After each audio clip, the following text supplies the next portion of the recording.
धुळे शहरातील नगर भूमापन कार्यालयाच्या कारभारावरून आता गंभीर प्रश्न उपस्थित झाले आहेत। रहिवासी बाबूलाल आनंद माळी यांनी पत्रकार परिषद घेत काही गंभीर आरोप केले आहेत। आपल्या मालकीच्या जागेची कायदेशीर प्रक्रिया पूर्ण करून मोजणी आणि नकाशा मंजूर करण्यात आला होता, असा माळी यांचा दावा आहे। त्यानंतर संबंधित मालमत्तेचे पत्रकही देण्यात आल्याचे त्यांनी सांगितले। मात्र पुढे नगर भूमापन कार्यालयाकडून हाच नकाशा आणि मालमत्ता पत्रक रद्द करण्याच्या दिशेने कारवाई झाल्याचा आरोप त्यांनी केला। या संपूर्ण प्रक्रियेत नियमबाह्य प्रकार झाल्याचा दावा माळी यांनी केला। विशेष म्हणजे मूळ आदेशावर नंतरची तारीख टाकण्यात आल्याचा गंभीर आरोप त्यांनी केला।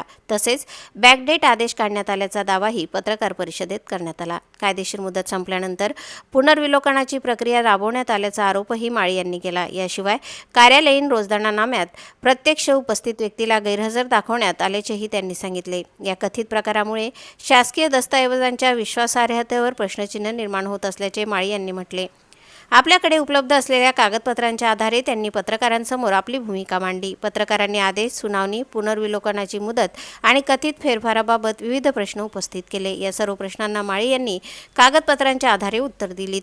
या प्रकरणाची वरिष्ठ पातळीवरून निष्पक्ष चौकशी करण्यात यावी अशी त्यांची मागणी आहे।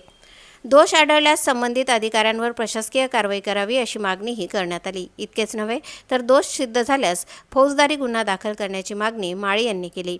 अधीक्षक, भूमी अभिलेख जिल्हाधिकारी आणि पोलीस अधीक्षकांनी या प्रकरणाची दखल घ्यावी अशी मागणी आहे। तसेच लाचलुचपत प्रतिबंधक विभागानेही प्रकरणाची चौकशी करावी अशी मागणी त्यांनी केली आहे। या प्रकरणासंदर्भात अधीक्षक, भूमी अभिलेख यांच्या न्यायालयात याचिका दाखल केल्याचे माळी यांनी सांगितले। या याचिकेवर आज दिनांक 18 ऑगस्ट 2026 रोजी सुनावणी होणार असल्याचे त्यांनी स्पष्ट केले। त्यामुळे या सुनावणीकडे आता सर्वांचे लक्ष लागले आहे। नगर भूमापन कार्यालयातील कथित गैरप्रकारांच्या आरोपांची चौकशी होणार का? कागदपत्रांमध्ये फेरफार झाला असल्याचे तपासात समोर येणार का? आणि दोषी आढळणाऱ्यांवर कारवाई होणार का? या सर्व प्रश्नांची उत्तरे आता चौकशीतूनच स्पष्ट होणार आहेत। मात्र बाबूलाल माळी यांनी केलेले आरोप अद्याप संबंधित अधिकाऱ्यांकडून अधिकृतरित्या सिद्ध झालेले नाहीत। संबंधित विभागाची बाजू समोर आल्यानंतरच या प्रकरणातील संपूर्ण वस्तुस्थिती स्पष्ट होणार आहे। दरम्यान माळी यांनी या प्रकरणात पारदर्शक आणि निष्पक्ष चौकशीची मागणी कायम ठेवली आहे। प्रतिनिधी गोकुळ देवरेसह स्वराज्य न्यूज, धुळे।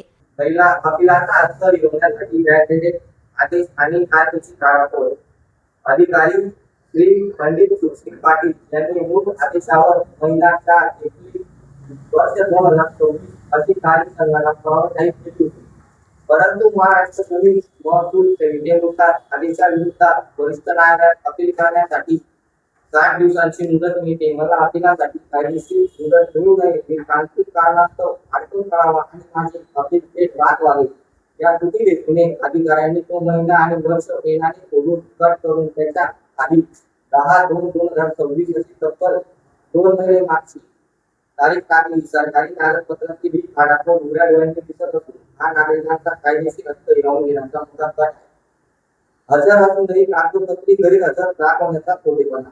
अधिकारी पंडित सुशील पाटील यांनी 25/5/2026 आणि दिनांक 23/4/2026 कार्यालयीन पत्रव्यवहारात असे लिहिले आहे की दिनांक 3/2026 अन्वय नोटीस देण्यात येऊनही सदर नोटीस प्रमाणे 10/2/2026 ची तारीख ठेवण्यात आली होती।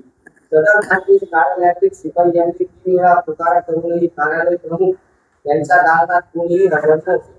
परंतु जेव्हा मी या केसला अधिकृत घोषणामा काढला तेव्हा त्या नोटीसमध्ये स्पष्ट लिहिले आहे की सुनावणी संबंधित बाबूलाल उत्तम माळी यांचे चिरंजीव आनंद बाबूलाल माळी त्या दिवशी सुनावणीला प्रत्यक्ष हजर होते। स्वतःच्याच कार्यालयाच्या अधिकृत नोंदणाऱ्याला खोटे ठरवून कार्यालयीन पत्रव्यवहारात जाणीवपूर्वक गैरहजर दाखवणे हा शासकीय दंडात केलेला फौजदारी तोडीपार आहे। आमची जमीन 100 फुटी वडजाई रोड लगत आहे।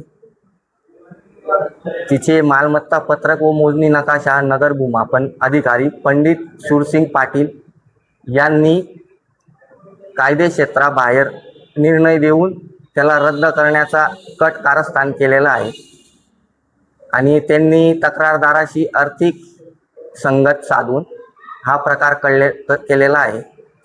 सदर या प्रकरणाविषयी नगर भूमापन अधिकारी यांच्यावर फौजदारी स्वरूपाचा गुन्हा दाखल व्हावा हीच माझी मागणी आहे।